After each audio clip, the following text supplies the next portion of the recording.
The elevator doors opened with their familiar metallic whisper, the kind of sound you stop hearing after living somewhere long enough. I was balancing my coffee in one hand, laptop bag sliding off my shoulder, already mentally sorting through the morning's emails, when Margaret Dawson stepped out of the shadows near the mailboxes. "Patricia," she said, and something in her voice made me stop. Margaret was the kind of neighbor everyone has, but nobody really knows. 70-something, always impeccably dressed, with silver hair pinned in a style that hadn't changed since 1985. She knew everyone's business, not in a malicious way, but in that particular manner of people who've lived in the same building for 30 years and consider observation a civic duty. "Good morning, Margaret." I tried to sound pleasant, but I was already late for a client call. She moved closer, and I caught the scent of her perfume, something floral and old-fashioned. Her eyes, sharp behind wire-rimmed glasses, studied my face with an intensity that made me uncomfortable. "I need to ask you something," she said, lowering her voice as if the empty hallway might be listening. "It's rather personal, and I hope you won't think I'm overstepping." My stomach tightened. In my experience, nothing good ever followed that particular preamble. "Of course, what's wrong?" "Do you know who comes to your apartment every Tuesday afternoon?" The question hung in the air between us. For a moment, I thought I'd misheard her. "What?" "I've noticed someone entering your place while you're at work. Every Tuesday like clockwork. Around 1 or 1:15. She tilted her head slightly, watching for my reaction. "I thought perhaps you had a cleaning service. Or maybe a friend with a key?" I actually laughed. A short, nervous sound that echoed too loud in the confined space. "Margaret, I think you might be confused. No one has a key except Robert and me." "Well, and Christopher, but he lives across town." "I see." Her expression didn't change, but something flickered in her eyes. Pity, maybe. Or knowing. Perhaps I am mistaken. These old eyes aren't what they used to be. But she didn't sound uncertain. She sounded like someone delivering a warning they knew wouldn't be heeded. The elevator arrived with a soft chime. Margaret stepped inside, then turned back to look at me. "You might want to check, dear, just to be sure. You can never be too careful." The doors closed, and I was alone in the hallway, my coffee suddenly cold in my hand. All day at work, I couldn't shake the conversation. It played on a loop in the back of my mind while I reviewed marketing proposals, while I sat through a conference call about Q4 projections, while I smiled and nodded at my assistant's birthday cake in the break room. Every Tuesday. It was ridiculous. Margaret was old, probably lonely, definitely bored. She probably mixed up apartments. There were 3 identical doors on every floor, easy enough to confuse from her angle down the hall. But as I drove home that evening, my hands gripped the steering wheel a little tighter than necessary. Our building was one of those modern high-rises that had gone up during the downtown revitalization push. All glass and steel and carefully maintained common areas. The kind of place where young professionals and empty nesters lived side by side, where everyone nodded politely in the elevator, but nobody really talked. I parked in my assigned spot and took the elevator to the 7th floor. Standing in front of apartment 714, I found myself hesitating before putting my key in the lock. This is stupid, I thought. You're letting a paranoid old woman get in your head. Inside, everything looked exactly as I'd left it. The morning's coffee mug was still in the sink. The throw pillows on the couch were arranged just as I'd positioned them. The faint scent of the lavender air freshener I'd placed near the entryway last weekend still lingered. But I set my bag down slowly and walked through the apartment, my footsteps silent on the hardwood floors. In the bedroom, the comforter was smooth, the closet door closed. Robert's side of the dresser looked untouched, his watch still in its case, his wallet and keys in their usual spot. My side. I opened my jewelry drawer. Everything appeared normal. The pearl earrings Robert gave me for our 20th anniversary. My grandmother's brooch. The tangle of costume jewelry I kept meaning to organize. I was about to close it when something made me pause. The drawer was clean. Too clean. I'd been meaning to dust in here for weeks, and the last time I'd checked, there'd been a thin film of dust along the edges. Now it was spotless. My heart started beating faster. I moved to the walk-in closet. My clothes hung in their usual color-coded arrangement, a system I'd maintained for years, the kind of small order that made me feel in control. But something was off. One of my scarves, a blue silk one I hadn't worn in months, was hanging at a slightly different angle. "You're imagining things," I told myself. "Robert probably needed something from the closet. Or you moved it yourself and don't remember." But my hands were shaking as I closed the closet door. In the bathroom, I found it. Or rather, I found the absence of it. My expensive perfume, the Chanel No. 5 that Robert bought me every Christmas, was sitting on the counter instead of in the medicine cabinet where I always kept it. And the bottle was lighter than it should be. Someone had used it. I sat down on the edge of the bathtub, my legs suddenly unsteady. The logical part of my brain was still trying to rationalize. Maybe Robert had moved it. Maybe I had in some distracted morning rush and simply didn't remember. But I did remember. I remembered everything. I'd always been that way. Detail-oriented, organized, the kind of person who noticed when things were out of place. When Robert came home an hour later, I was sitting at the kitchen table with a glass of wine I hadn't touched. "Hey, sweetheart." He kissed the top of my head in that absent way he'd developed over the years, already loosening his tie. "How was your day?" "Fine." I watched him move through the familiar routine. Keys in the bowl by the door, briefcase on the chair, jacket over the back of the couch. "Robert, did you come home during lunch today?" "No, had a working lunch with Morrison." "Why?" James Morrison was his business partner, the quiet, methodical type who balanced out Robert's more aggressive sales approach. They'd been meeting more frequently lately, something about a potential merger Robert was working on. "No reason. Just wondering." He looked at me then, really looked, and frowned. "You okay? You seem tense." "Just work stress." The lie came easily, too easily. "Big presentation next week." "You work too hard." He poured himself a scotch, the ice cubes clinking against the glass. "Maybe you should take a vacation day, relax a little. Or maybe I need to work harder on this," I thought, but I just smiled and nodded. That night I lay awake beside him, listening to his soft snoring, staring at the ceiling fan turning lazy circles in the darkness. The apartment made its usual sounds, the hum of the refrigerator, the distant traffic from the street below, the occasional creak of pipes. But now, every sound felt wrong, like the apartment itself was keeping secrets. Over the next few days, I started paying attention in a way I hadn't before. Really paying attention. On Wednesday, I came home to find one of the kitchen chairs pulled out slightly from the table. I never left chairs like that. A small neurosis left over from my mother's insistence on a tidy home. On Thursday, the bathroom hand towel was damp when I got home, even though I'd showered that morning, and Robert had his own towel he religiously used. On Friday, I found a coffee mug in the dishwasher, our good china, the set we saved for guests. I hadn't used it. Robert only drank from his travel mug. Small things, tiny discrepancies, the kind of details that could be explained away, dismissed, rationalized. But they were piling up. I didn't tell Robert. Some instinct I didn't fully understand kept me silent. Instead, I started doing research. During my lunch breaks, I sat in my office with the door closed, searching online. Hidden home security cameras, motion-activated recording devices, how to catch someone in your house. The results were endless. Hundreds of products designed for people who needed to know what happened when they weren't looking. Nanny cams disguised as alarm clocks. Tiny lenses hidden in pens and picture frames.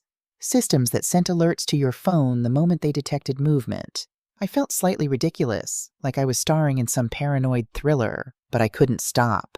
By Monday, I'd made my decision. I ordered a discreet system from a company that promised commercial-grade security for residential peace of mind. 2-day shipping, motion-activated, cloud storage, the works. The box arrived Tuesday morning. Ironic timing I didn't fully appreciate until later. I called in sick to work, something I rarely did, and spent the morning setting up the cameras.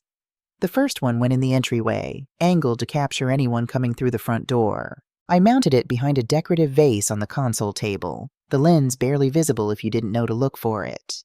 The second went in the bedroom, hidden on top of the bookshelf that faced the doorway. From there, it could see the bed, the closets, the dresser, all the places someone might go if they were doing what? I still didn't know what I was looking for. Or maybe I did, and I wasn't ready to name it yet. The third camera I placed in the living room, tucked behind a family photo of Christopher's college graduation. Robert and I flanked our son in that picture, all of us smiling like we believed the future was unshakable. My hands trembled as I synced them to my phone. The app was straightforward: live feed, recorded footage, motion alerts. I set the sensitivity to high. I was finishing the last camera when I heard keys in the lock. My heart lurched into my throat. Robert wasn't supposed to be home until 6. I shoved the empty box behind the couch and grabbed my phone, pulling up a random website just as he walked in. "Patricia, I thought you were sick." "I am," I coughed weakly, which wasn't entirely performative. My throat was tight with adrenaline. "Just a cold. Took a sick day." He studied me for a moment, and I wondered if he could see the guilt on my face. But then he just nodded and headed for the bedroom. I forgot my phone charger. Conference call in 20 minutes. I listened to him rummage in the bedroom, my pulse hammering. Could he see the camera? Would he notice it? But he emerged a minute later, charger in hand, already scrolling through his phone. "Feel better, sweetheart. There's soup in the freezer if you want it." And then he was gone, and I was alone with my cameras and my suspicions, and the growing certainty that I was either losing my mind or about to discover something I couldn't unknow. I spent the rest of the afternoon testing the system, watching my empty apartment on my phone screen. It felt voyeuristic, watching my own life like this. The camera in the bedroom captured the unmade bed, the morning light slanting through the curtains. The living room camera showed the couch where Robert and I had watched 1,000 movies, had 1,000 conversations, built 1,000 memories. What was I expecting to see? But I already knew. Margaret's words had planted a seed, and now it was growing in the dark corners of my mind. Every Tuesday. That night, Robert asked if I was feeling better, and I said yes. We ate dinner in front of the TV, some crime procedural we'd been following, and I laughed at all the right moments and asked questions about his day and acted like the woman I'd been a week ago. But inside, a different version of me was taking shape. Quieter. Watchful. Waiting. Tuesday arrived with the weight of inevitability. I went to work as usual, sitting through my morning meetings with half my attention on the discussion about our holiday marketing campaign and half on my phone, tucked discreetly on my lap beneath the conference table. The camera app was open, live feeds showing my empty apartment. Nothing happened at 9, nothing at 10. By 11, I was starting to feel foolish. Maybe Margaret really had been confused. Maybe I'd been imagining the small discrepancies, turning nothing into something because I was stressed or paranoid or going through some kind of early midlife crisis. At noon, I forced myself to close the app and focus on work.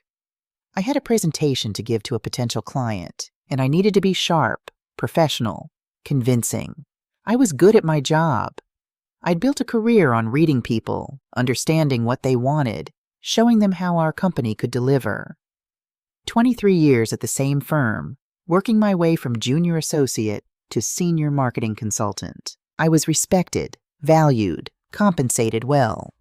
But as I stood in front of the client, clicking through slides and making my pitch, I felt like an actress reading lines in a play I no longer understood. The presentation ended at 1:10. I shook hands, smiled, promised to send over the proposal by end of day. Then I locked myself in my office, closed the blinds, and opened the camera app.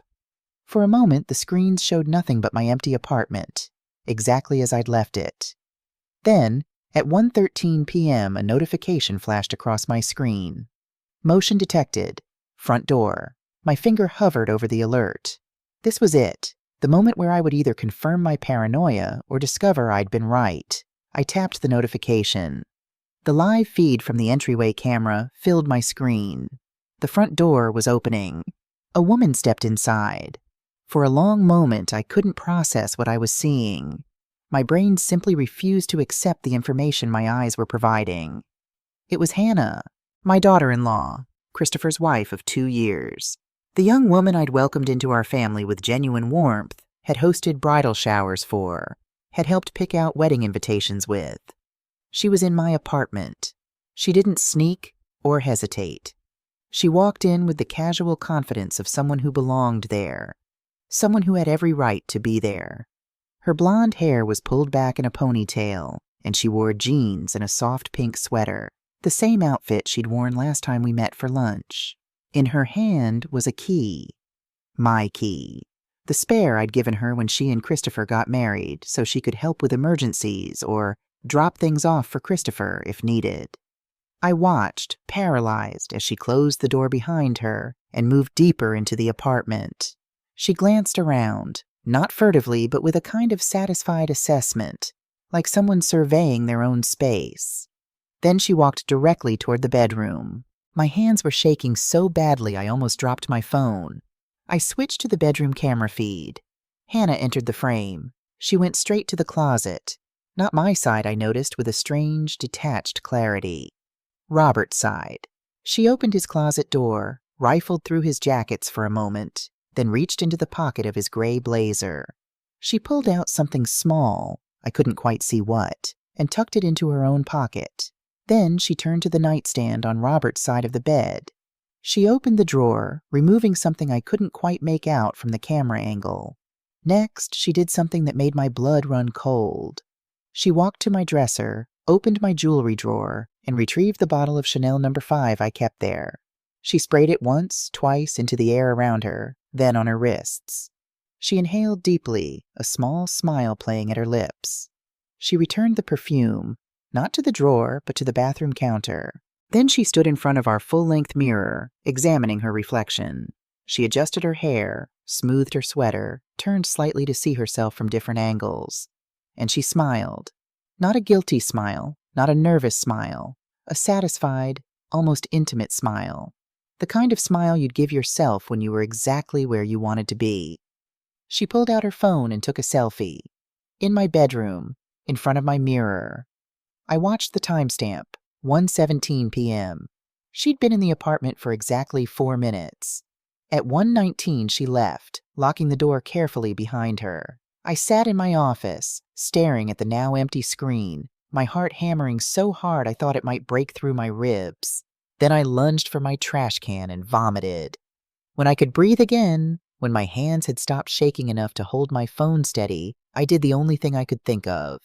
I watched the video again, and again, and again. 7 times I watched Hannah walk into my home, touch my things, wear my perfume, smile at herself in my mirror. 7 times I cataloged every detail, looking for some explanation that would make this make sense. But there was no explanation that didn't lead to the same conclusion. The conclusion I still wasn't ready to name. On the 4th viewing, I noticed something I'd missed before. Hannah was wearing a necklace, a delicate gold chain with a small diamond pendant. I'd never seen her wear it before. It was expensive, the kind of thing Christopher couldn't afford on his architect's salary, not with their student loans and their modest apartment. The kind of thing someone else might have bought her. I grabbed my laptop and pulled up Facebook, searching for Hannah's profile. I scrolled back through her photos, looking for the necklace. There, 3 months ago. A selfie captioned, "Feeling blessed," with Hannah touching the necklace and smiling at the camera. 3 months ago. April. I scrolled further back. Wedding photos from 2 years ago. Hannah in her white dress. Christopher looking at her like she hung the moon. Family photos from holidays. The barbecue at our place last summer where Robert manned the grill and Hannah had helped me in the kitchen, laughing about something I couldn't even remember now. Had it been going on even then? I switched back to the security footage, downloaded it to 3 separate locations. My computer, a flash drive, and a cloud storage account I set up under a fake name. Then I downloaded the app's full history. The logs showed motion alerts going back a week, as far as the free trial would record. Every single Tuesday. 1:13 p.m., 1:15 p.m., 1:12 p.m., always around the same time. Always Hannah. My office phone rang, making me jump. My assistant's voice came through. "Patricia, your 2 o'clock is here." I looked at my reflection in my dark computer screen. My face was pale, my eyes red. I looked exactly like someone whose world had just shattered. Tell them I had to leave early. Family emergency. My voice sounded hollow, mechanical. Reschedule for next week. Is everything okay? Yes, I lied. Everything's fine. I gathered my things with numb automatic movements. Keys, phone, laptop, the flash drive tucked safely in my pocket. Evidence. I was collecting evidence, though I still didn't know exactly what I was gathering it for. The drive home passed in a blur. I don't remember making the turns, stopping at the lights, parking in my assigned spot. I just suddenly found myself standing in the hallway outside apartment 714, staring at the door that Hannah had walked through 4 hours ago. I unlocked it slowly, half expecting to find something different. But everything looked exactly as the cameras had shown. Normal. Untouched. Except it wasn't untouched. She had been here. In my space. In my bedroom. In my life. I went straight to Robert's closet. The gray blazer hung exactly where it always did. I checked the pockets. Empty. Whatever Hannah had taken was gone. The nightstand drawer on his side held the usual contents. Reading glasses, a charging cable, a paperback mystery he'd been working through for months. Nothing obviously missing, but something had been removed. The cameras didn't lie. In the bathroom, the Chanel sat on the counter, exactly where the video had shown Hannah leave it. I picked it up, my hands trembling. It was lighter than it should be. She'd used enough to notice. I unscrewed the cap and inhaled. The familiar scent hit me, but now it was contaminated. Ruined. I'd never be able to smell it again without seeing Hannah's smile, without remembering this moment. I sat on the edge of our bed, the bed I'd shared with Robert for 23 years, where we'd made love and had arguments and dreamed about the future and tried to make sense of the impossible. My daughter-in-law was sneaking into my apartment every Tuesday. She had a key I'd given her in good faith. She was taking things from Robert's side of the room, leaving things, using my perfume, taking selfies. Why? But I already knew why. Or at least I knew enough. The question wasn't why. The question was, how long had I been this blind? I didn't confront anyone that night. Some instinct kept me silent, watchful, calculating in a way I'd never been before. When Robert came home at his usual time, I greeted him with the same kiss on the cheek I'd given him for 2 decades. I asked about his day. I listened to him talk about Morrison and the merger and the conference call that had run long. And I watched him. Really watched him. The way he checked his phone constantly, a small frown creasing his forehead. The way he seemed distracted during dinner, answering my questions but not really engaging. The way he went to bed early, claiming exhaustion. Was this new? Or had I just stopped noticing?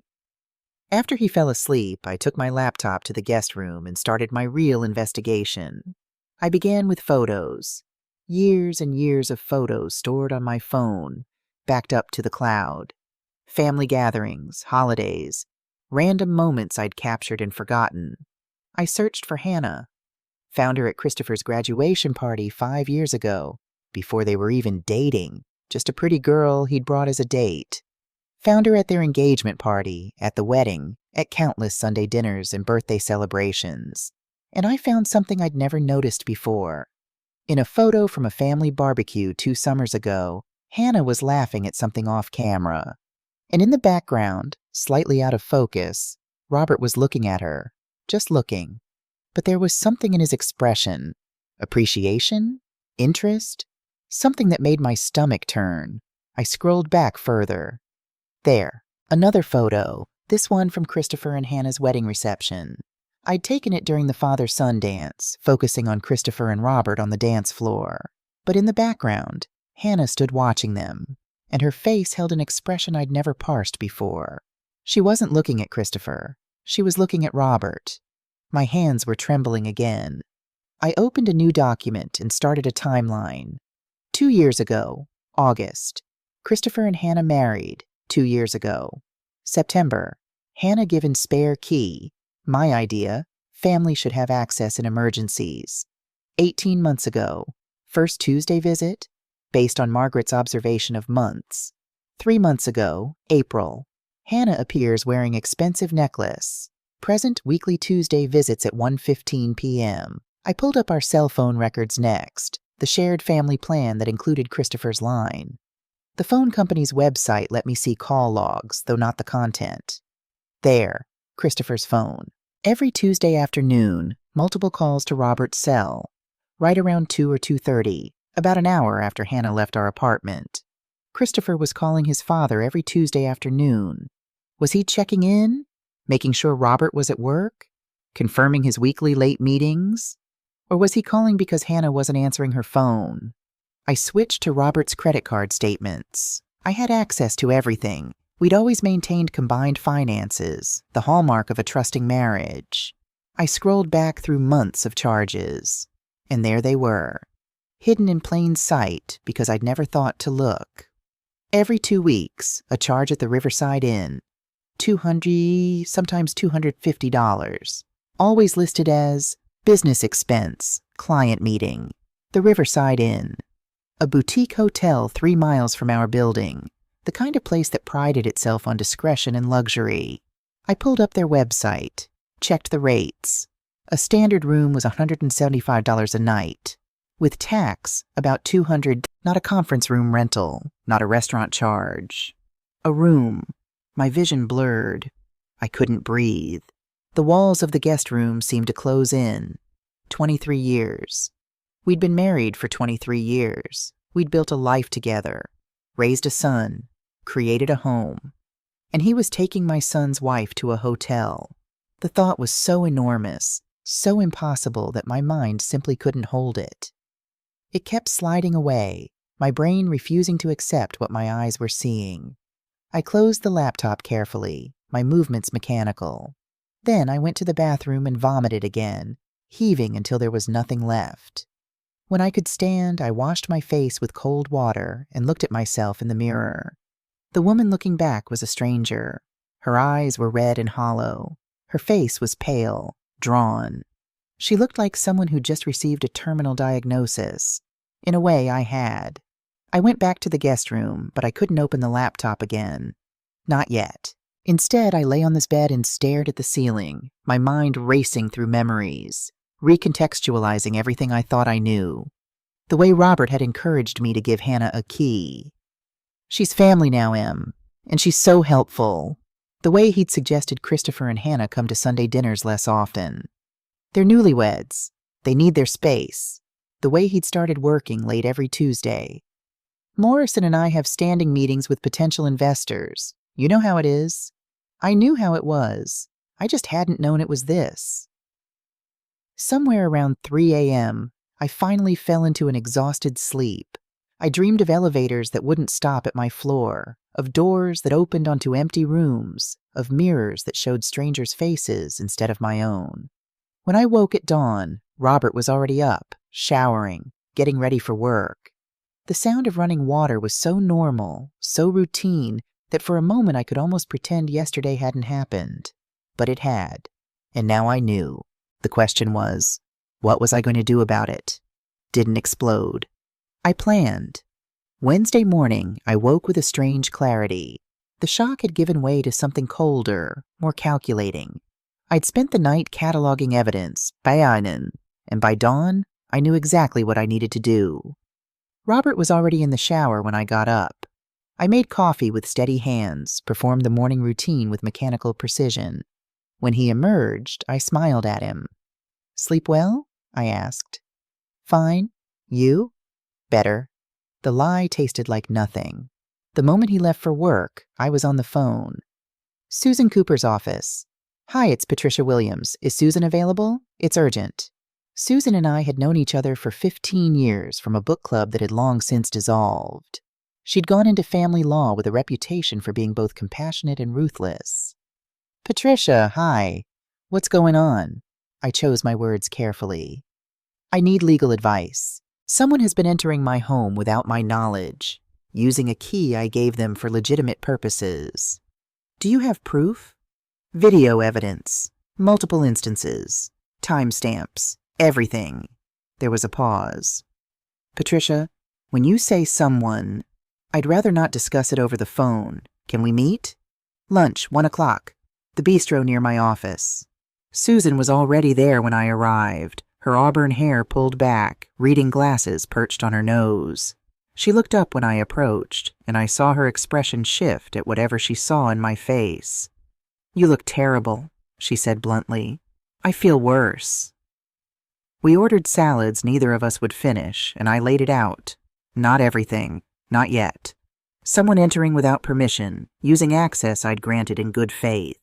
Susan listened with the focused attention of someone trained to hear what wasn't being said. If you've got video evidence of unauthorized entry, that's serious. Even if you gave them a key initially, if they're using it for purposes you didn't agree to, that's a violation. She paused.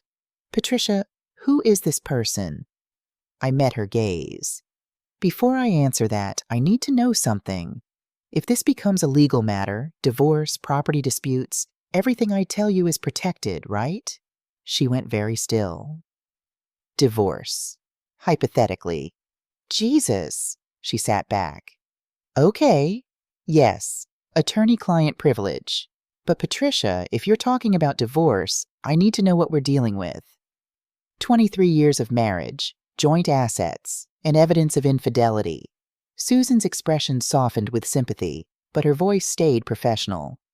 In this state, you're looking at equitable distribution. Length of marriage matters. 23 years is significant. You'd be entitled to substantial assets, possibly spousal support. But the key is documentation. Bank accounts, property deeds, investments. You need copies of everything. I have access to everything. Good. Make copies. Multiple copies. Digital and physical. Do it now before anyone knows you're planning anything. Because the moment divorce becomes real, people start hiding assets. I pulled out my phone and showed her the video. Hannah walking into my bedroom, taking something from Robert's closet, spraying my perfume. Susan watched in silence. That's your daughter-in-law. Yes. And you think, she looked up at me. Are you sure? I found hotel charges on Robert's credit card every 2 weeks for the past year. The Riverside Inn. Always listed as business expenses. My voice was steady. I found a draft email he never sent, telling her they should slow down because I was starting to notice things. God, I'm so sorry. Don't be sorry. Tell me what I need to do. First, separate your finances. Immediately. Open a personal account. Transfer your half of joint funds. Document everything you take. What about the apartment? Change the locks. Tell him it's a security issue. Won't that tip him off? Susan's smile was grim. Your home should be your safe space. Change the locks. You're specifically locking out his girlfriend. Girlfriend. The word landed like a physical blow. There's something else, I said. His business partner, James Morrison. He knew about the affair. He's been covering for Robert. Can you prove it? Not yet, but I think I can get him to talk. We talked for another hour, Susan making notes. By the time we finished, I had a road map. One more thing, Susan said. I know you want answers and closure, but Patricia, it won't make sense. There's no explanation that will satisfy you. At some point, you just have to accept it happened and move forward. I don't want it to make sense, I said. I just want to win. Her expression shifted to something like respect. Then you've got the right mindset. I spent the afternoon at the bank. The joint account held $47,000. Half was mine, but I knew Robert would drain it the moment he suspected anything. I'd like to open a personal checking account and transfer $25,000 from my joint account. The teller blinked. That's a significant amount. It's my money, I said calmly. From a joint account I'm legally entitled to access. Is there a problem? 20 minutes later, I walked out with a new debit card and a bank statement with only my name on it.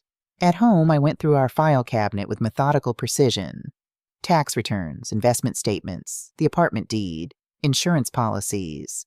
I scanned everything, uploaded to a secure cloud account, and made physical copies for a safety deposit box I opened that same day. Hidden in Robert's personal files, I found what I was looking for: a bank statement from an institution I didn't recognize. The account was in his name only. Balance, $267,000. $267,000 I knew nothing about. I photographed every page. This wasn't just an affair. This was financial fraud. Thursday morning, a locksmith arrived at 9. Security upgrade, I told him. The building manager recommended it. When he finished, I had 3 new keys. One for the building manager, one for me, and one I mailed to Susan's office. That evening, Robert came home and tried his key. Frowned when it didn't fit. I opened the door with a smile. "Oh, I forgot to tell you. I had the locks changed. There was a problem with the old lock. Security concern." I handed him a new key. "I should have texted you." He studied my face, trying to decide if this was normal or suspicious. "Next time, let me know before you make changes." "Of course, you're right. I'm sorry."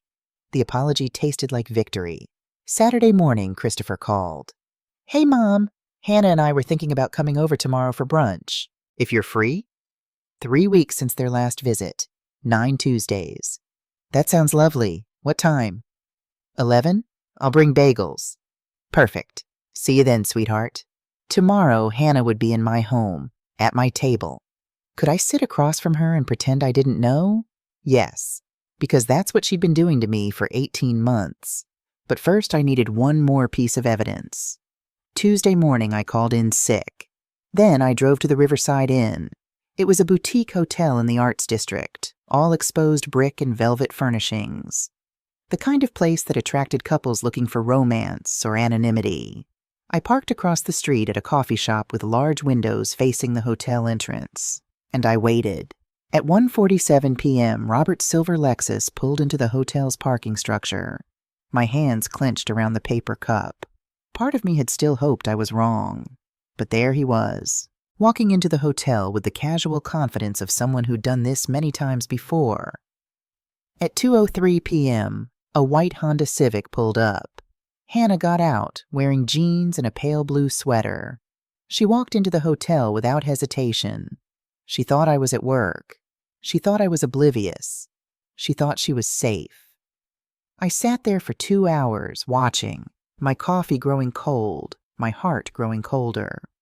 At 4:15, Hannah emerged first, checking her phone, smiling.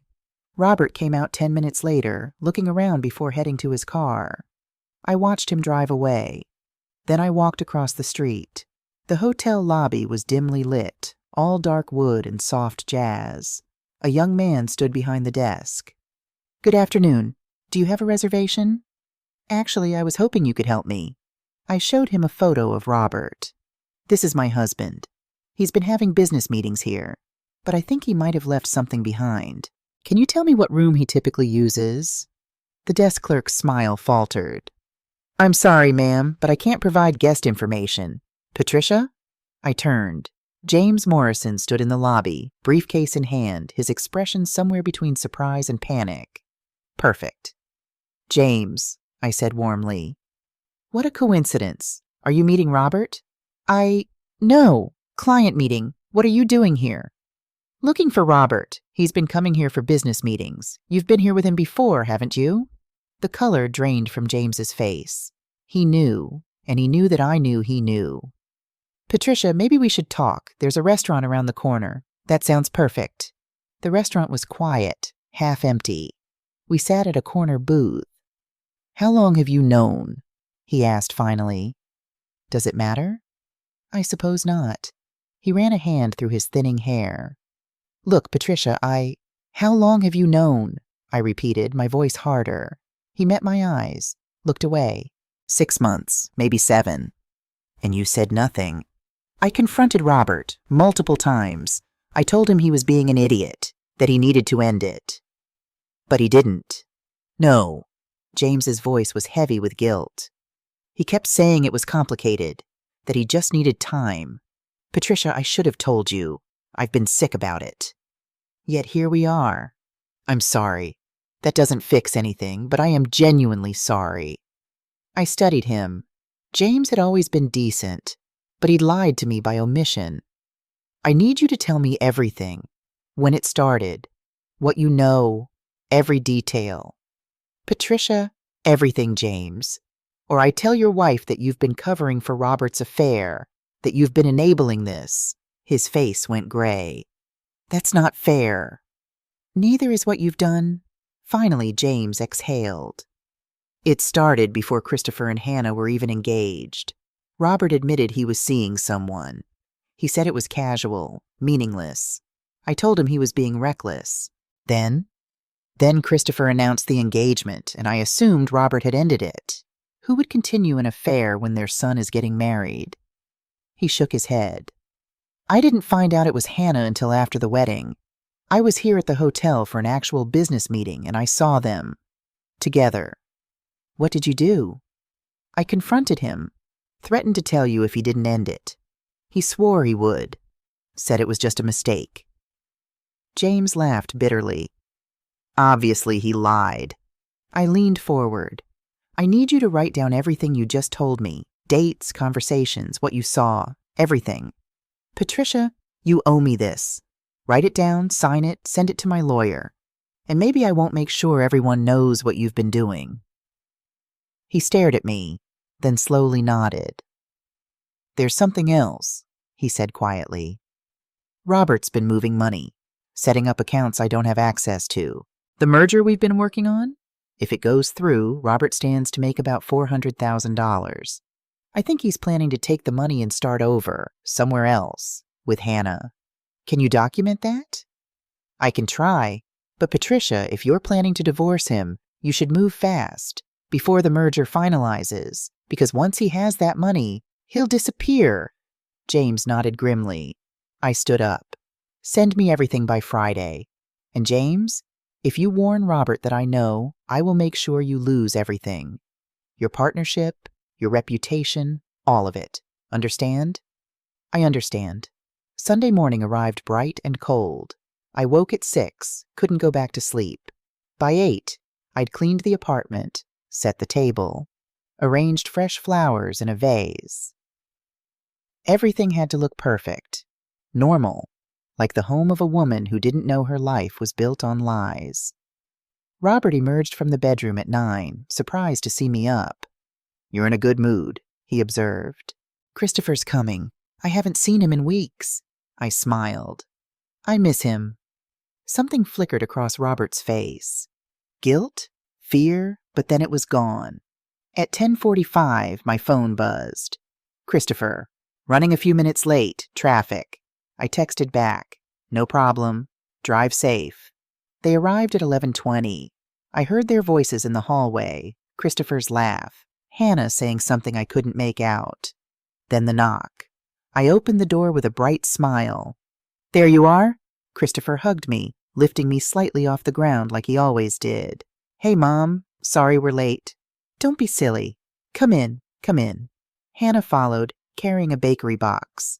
She wore a cream-colored sweater and jeans, her hair in a loose braid. She looked young, innocent, beautiful. She looked like someone who hadn't been in my bedroom 3 days ago. Patricia, hi. She kissed my cheek, smelling of expensive perfume. I brought croissants from that bakery you like. How thoughtful. I took the box, our fingers brushing. You look lovely. Is that a new sweater? This old thing? She smiled. I've had it forever. Liar. I'd seen it in her Instagram post from last week. A gift from someone, the caption had said, with a heart emoji. From Robert, probably. We moved to the dining room. Robert was already there, pouring orange juice. He greeted Christopher with a handshake, Hannah with a brief hug that looked awkward. Or maybe I was the only one who saw the awkwardness now. We settled around the table, the same table where we'd had 100 family meals. Christopher sat across from me, Hannah beside him, Robert at the head of the table like always.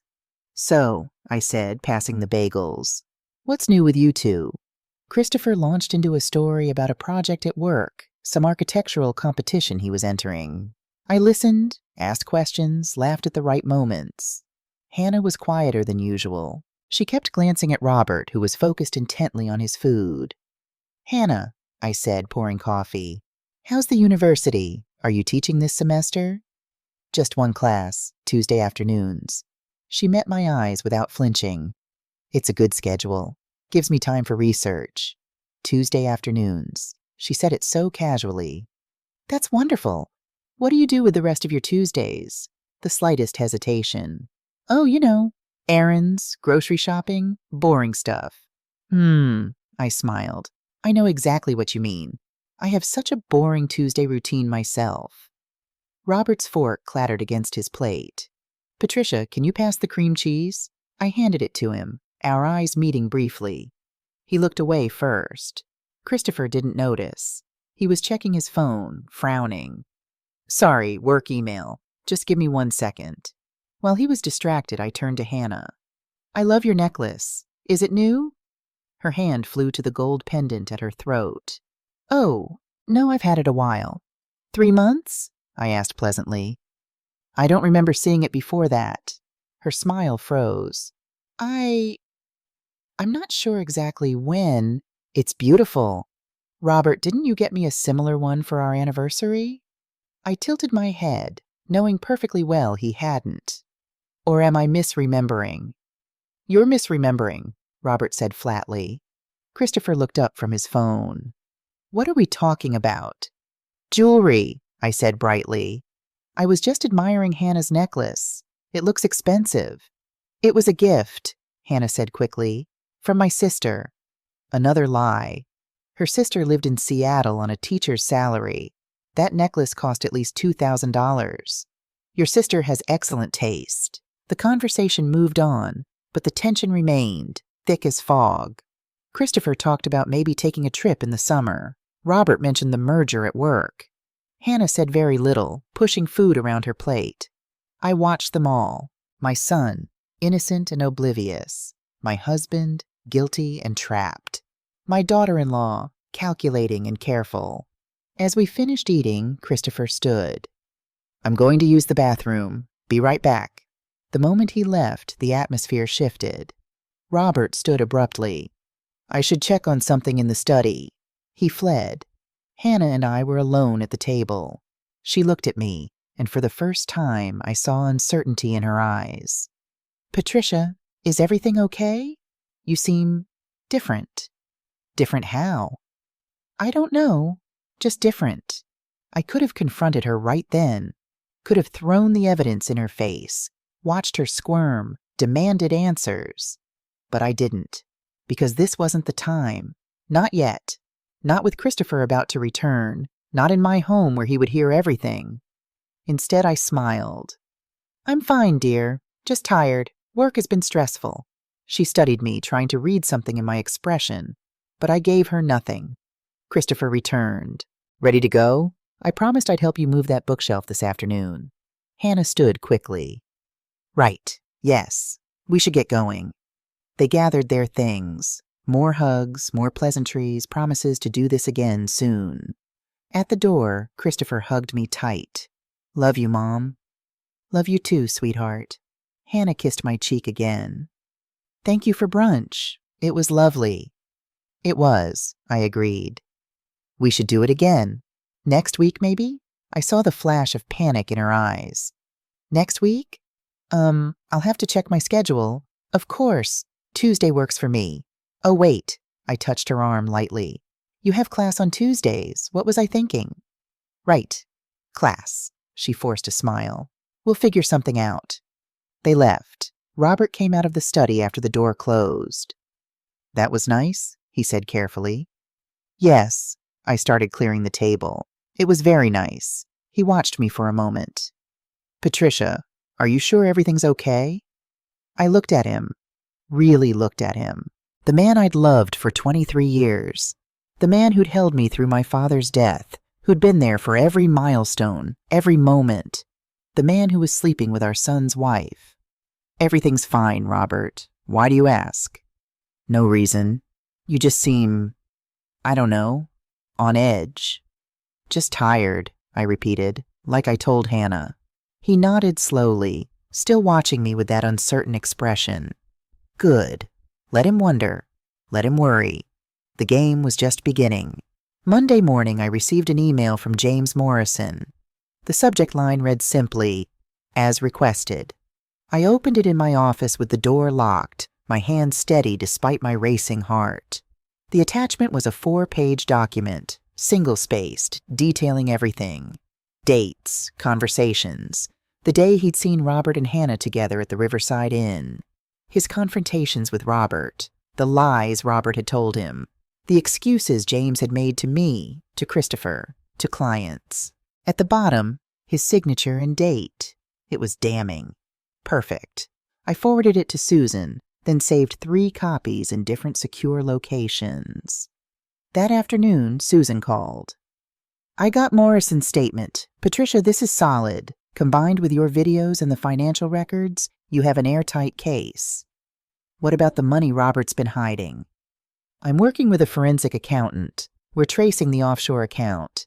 If he's been siphoning money from the business or your joint accounts, we'll find it." She paused. "There's something else. I recommend hiring a private investigator to document everything.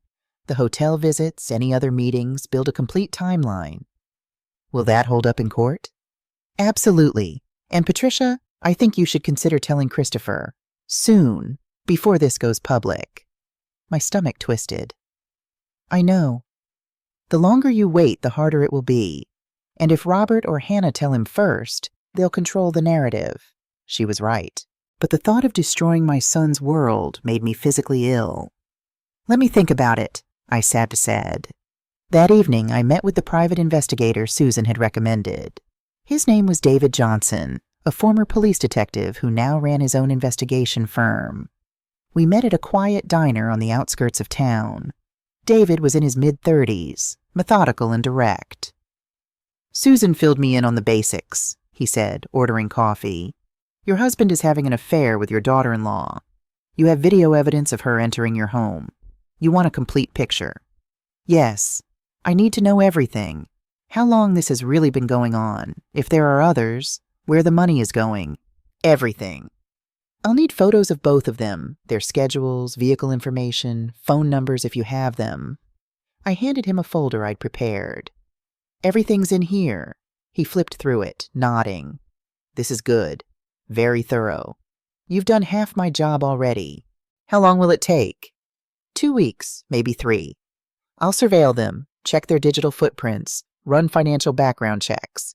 If there are secrets, I'll find them." He looked up. "Fair warning, sometimes people don't like what I uncover. Are you sure you want to know everything?" "I'm sure." "All right then, I'll be in touch." The next 2 weeks passed in a strange limbo.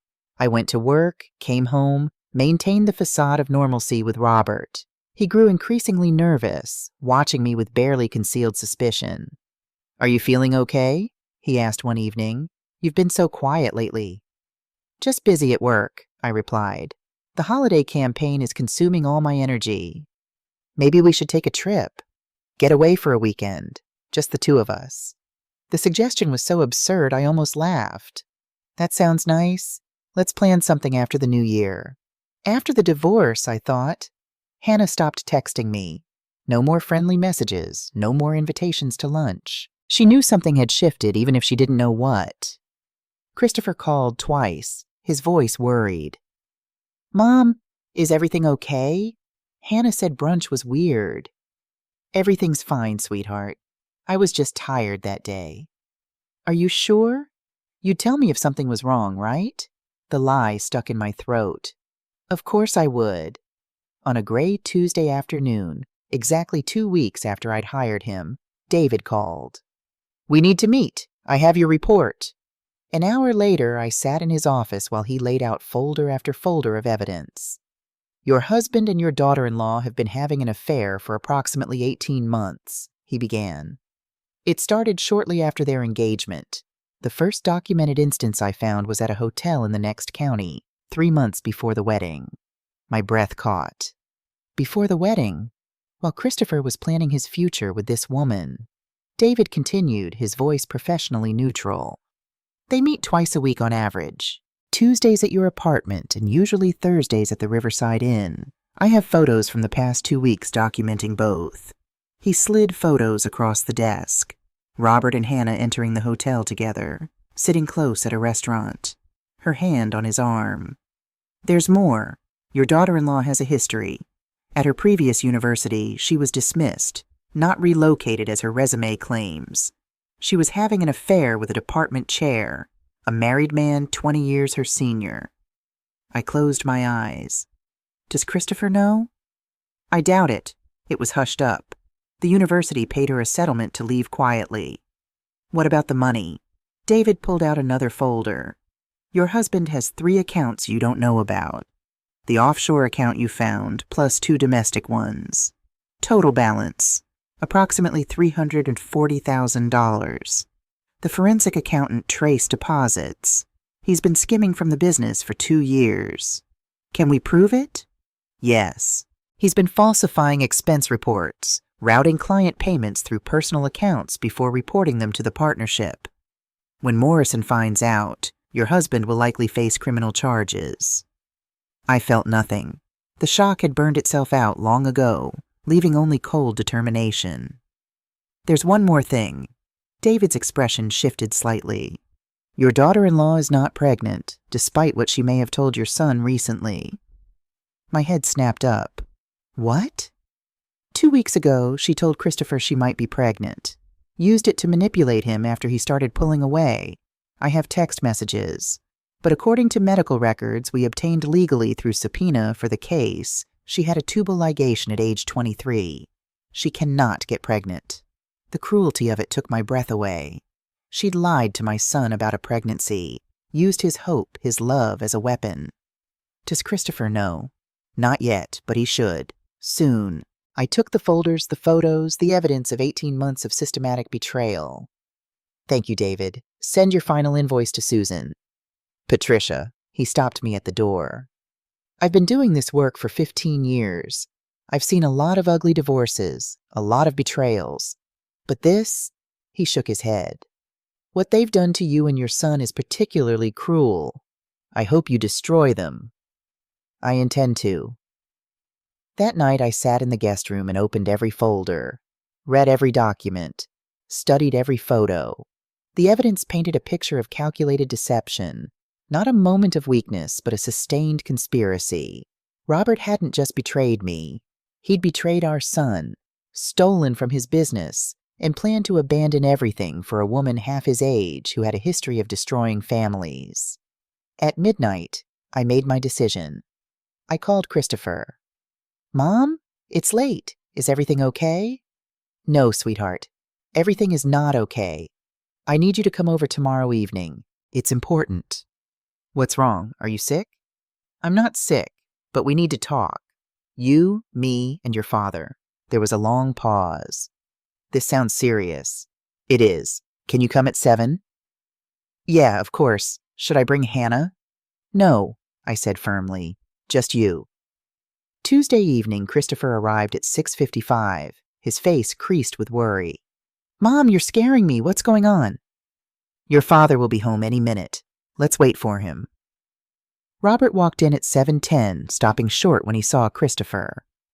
What's this? What's happening? Sit down, I said, both of you. They sat on the couch, my husband and my son side by side. I remained standing, the folders on the coffee table in front of me. Christopher, I began, my voice steady, what I'm about to tell you is going to hurt, but you need to hear it. And you need to hear it from me. Mom, you're really freaking me out. Your father is having an affair. The words came out clear, final. With Hannah. The silence was absolute. Christopher stared at me, then at Robert, then back at me. What? No, that's insane. Mom, are you... I have proof. I opened the first folder. Video of Hannah entering our apartment every Tuesday while I'm at work, for 18 months. I played the video on my laptop.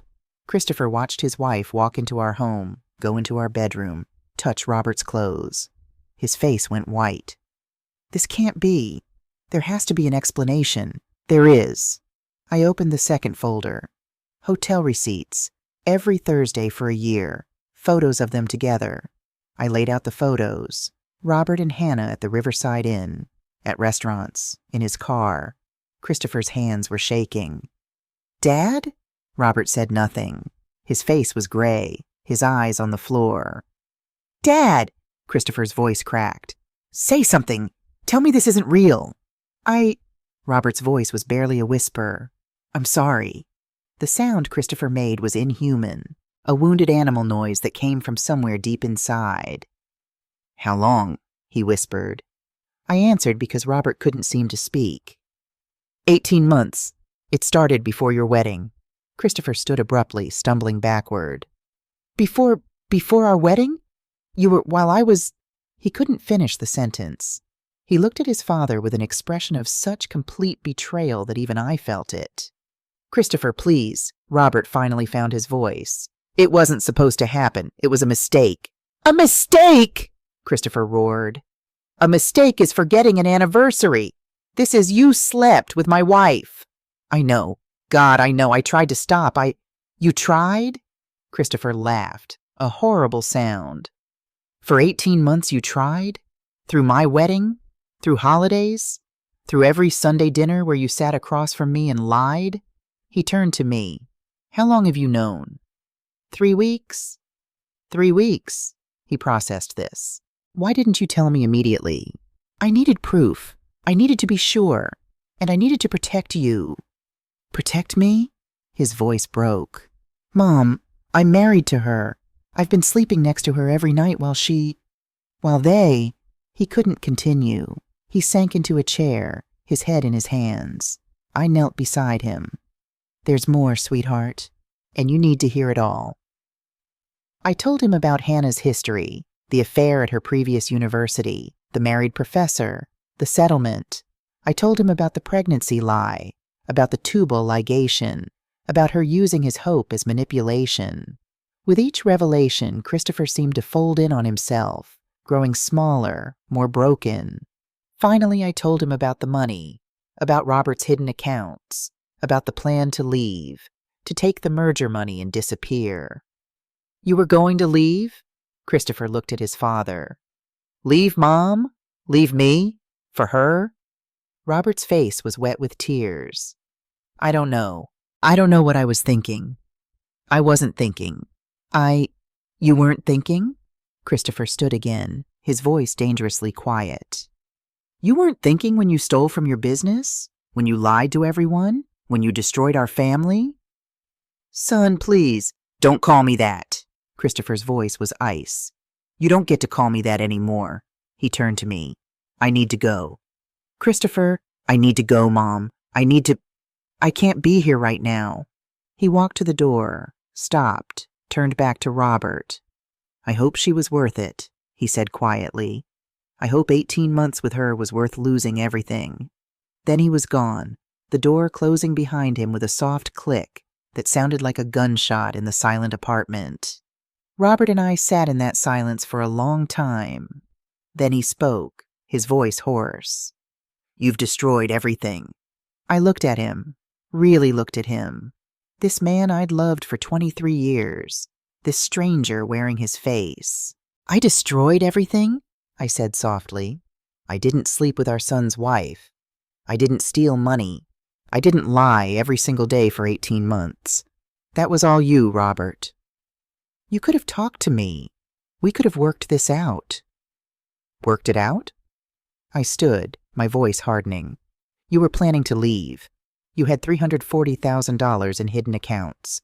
You were going to take the merger money and disappear with her. What exactly would we have worked out?" He had no answer. "Susan Cooper is my lawyer," I continued. "You'll receive divorce papers tomorrow. I'm taking the apartment, half of all marital assets, and restitution for the money you stole. David Johnson, the private investigator, is providing evidence to the district attorney about your embezzlement. James Morrison is providing testimony." Robert's face crumbled. "You've been planning this. For weeks. Yes. I could fight you. I could make this difficult. You could try." I moved closer, my voice dropping. "But Robert, I have everything. Videos, photos, financial records, testimony. If you fight me, I will bury you. I will make sure everyone knows what you did. Your clients, your friends, everyone. What about Christopher? You do that to him? Make this public?" Christopher already knows the truth, and he deserves better than a father who would use him as leverage. Robert stood slowly, looking around the apartment, our home for 15 years. Where am I supposed to go? I don't care. He stared at me, this woman he no longer recognized. The compliant wife was gone. In her place stood someone harder, colder, unbreakable. I loved you, he whispered. No, I said. You loved what I did for you. You loved having someone to manage your home and raise your child and never question you. That's not love, Robert. That's convenience. He grabbed his keys, his wallet. At the door, he turned back one last time. I'm sorry. For all of it. I know that doesn't fix anything, but I'm sorry. So am I said. I'm sorry I wasted 23 years on someone who was never worth it. The divorce took 6 months. Robert tried to fight initially, but his lawyer convinced him it was futile. The evidence was overwhelming. The case was unwinnable. In the end, he signed the papers quietly. I got the apartment, 70% of marital assets, and restitution for the embezzled money. He got what was left in the knowledge that he'd destroyed everything himself. James Morrison dissolved the partnership, bought Robert out, and took over the business. The merger fell through. Potential investors didn't want to work with a man under investigation for embezzlement. The district attorney ultimately decided not to press charges, but only because Robert paid back everything he'd stolen. Hannah and Christopher's divorce was faster. He filed within a week of learning the truth, citing adultery and fraud. She didn't contest it. What could she say? She moved out of state, another university, another fresh start. I heard through Christopher that she'd been fired from her position once the affairs came to light. Academia was a small world and word traveled fast. Robert moved to Florida, to a small town near the coast. He sent occasional emails, polite, distant, apologizing for things that couldn't be apologized for. I never responded. Christopher stayed with me for 3 months while he healed. We didn't talk much about what had happened. Sometimes trauma is too big for words. But slowly I watched him come back to himself. He started dating again, laughed more. The hollow look in his eyes gradually faded. One evening, 6 months after the divorce finalized, he said, "Thank you." For what? For being strong enough for both of us. I wanted to pretend it wasn't happening. You made sure I couldn't. I'm your mother. It's my job to protect you. You did more than that. You showed me what it looks like to stand up for yourself, to demand better. He smiled sadly. I wish I'd learned that sooner. A year after that Tuesday in the elevator, I stood in my apartment now, only mine, and took stock. I'd been promoted at work. My focus and drive during the divorce had impressed management. Apparently, I did my best work while my life was falling apart. I'd started teaching a workshop at the women's shelter downtown. Financial independence, how to protect your assets, how to recognize the signs of manipulation. 8 women attended the first session, 20 by the third. Margaret stopped me in the hallway one day, her sharp eyes assessing. You look well, dear. I feel well. I'm glad I said something that day, even though I'm sure you hated me for it. I didn't hate you. You gave me the truth. Sometimes that's the greatest gift. She smiled. Indeed it is. It was a Tuesday when I finally felt free. I made coffee at 1:00 p.m., a conscious choice now, reclaiming the hour that had once meant betrayal. I stood by the window watching the city below. My phone rang. Christopher. Hey, Mom, are you free for dinner Sunday? Always. Good, I'm bringing someone. Just don't make a big deal out of it, okay? I smiled. I promise. After we hung up, I sat down at my laptop. I'd been writing something for weeks, a guide for women going through what I'd survived. Gaslighting and financial abuse, a survivor's handbook. I opened the document and read the last line I'd written. Trust yourself, especially when they tell you not to. Then I added, and remember, you are not crazy. You are not paranoid. You are not imagining things. If something feels wrong, investigate, document. Protect yourself. Because the people who tell you to ignore your instincts are usually the ones who benefit from you staying blind. I saved the document and closed my laptop. Outside my window, the city moved on. People lived their lives, had their dramas, survived their betrayals. I was one of them now. A survivor, not a victim. The Tuesday visitor was gone. The locks were changed. The apartment was mine, and I was free. 2 years later, I received an email from an address I didn't recognize.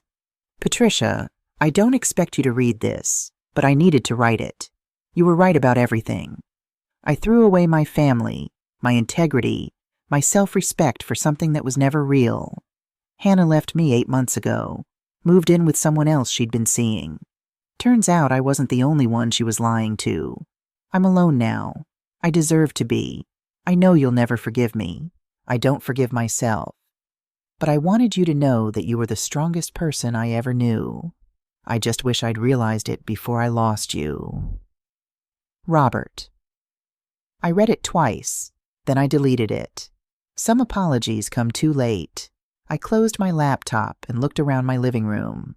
Christopher was coming for dinner with his girlfriend, Emma, a kind, genuine woman who worked in education. They'd been dating for a year, taking things slow, building something real. The apartment smelled of roasted chicken and fresh bread.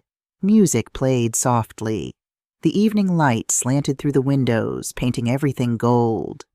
This was my life now, built on truth, not lies, on strength, not compliance. I'd lost a marriage, but I'd found myself, and that I'd learned was worth everything.